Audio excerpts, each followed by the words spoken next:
everyone, I'm Tatiana Thompson. Welcome back to Brown Bird News. I hope all is well.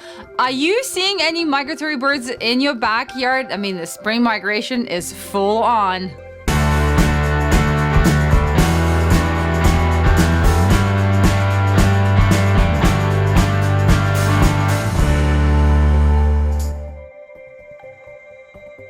You know how I'm always pushing you to participate in this bird counts and in that bird counts and log your sightings with eBird? Well, there is a reason.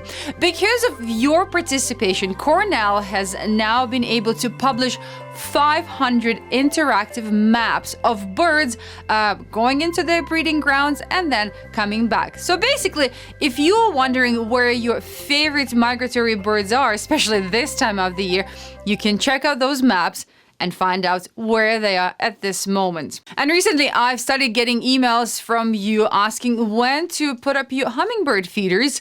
Well, I know our schedule here. It's normally around May 13th, but then we're so much further north. Hummingbirds are already being seen in southern states. So again, if you're wondering when to put up a hummingbird feeder, check one of those maps. And if you're seeing hummingbirds already, please enter your sightings.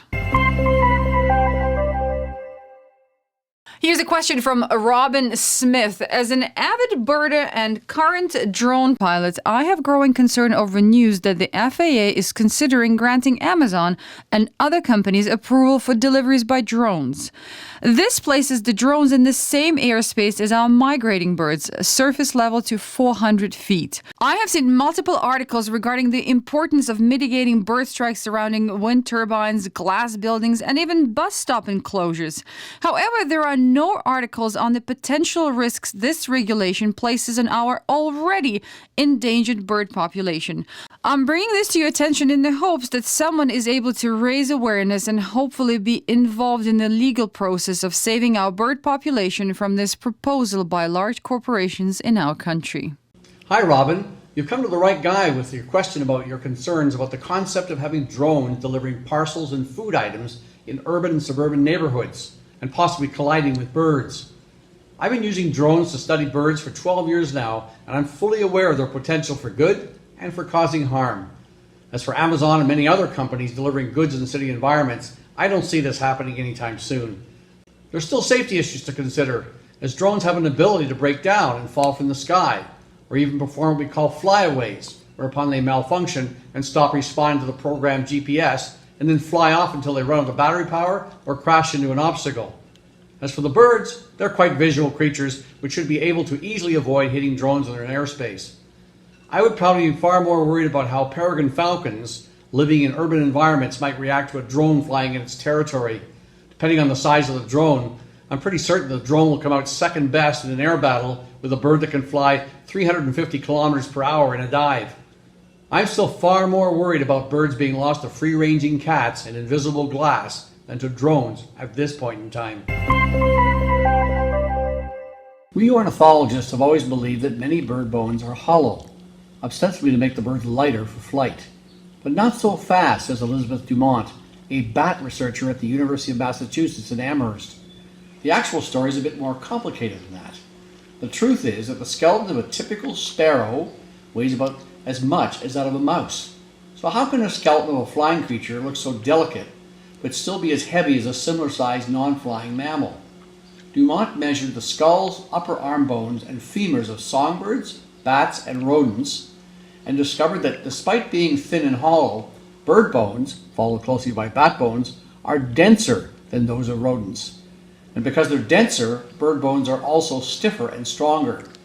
These features help birds and bats to maximize their flight capabilities, along with other weight-reducing adaptations, like an overall reduction in the number of bones, fusion of some bones, and even changes in bone shape. Dumont explains it all by likening bird bones to toothpicks. Round-shaped titanium toothpicks are stronger than flat wooden ones.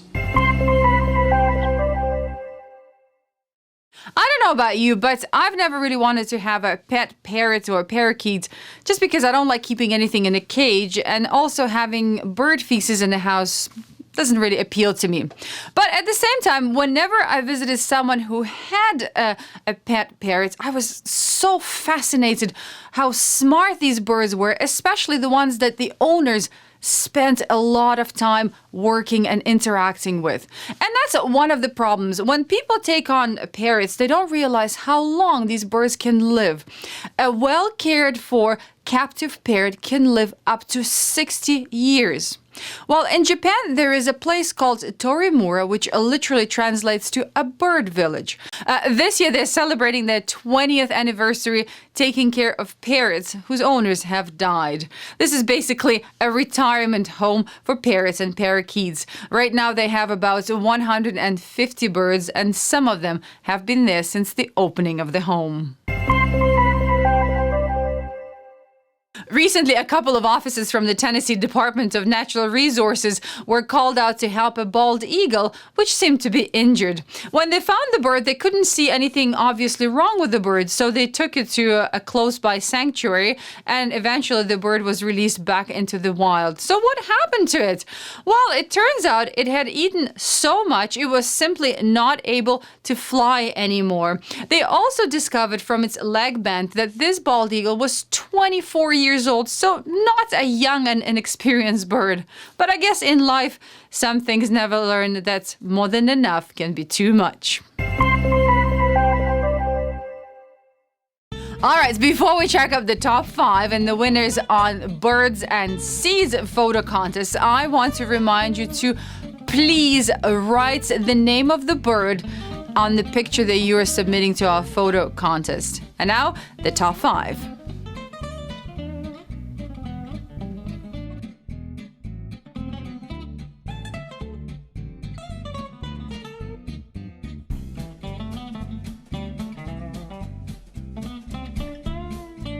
And the third place, the second place, and the grand prize winner. Congratulations, everybody. April is Pigeons and Doves. Good luck, everyone. Well, goodbye for now. Again, if you're participating in our photo contest, please don't forget to ID your birds in the description. And if you're looking for something to do to judge pictures on the next photo contest, just send me an email, Tatiana@brownbirdcare.com. Take care, everyone, and I'll catch you in 2 weeks.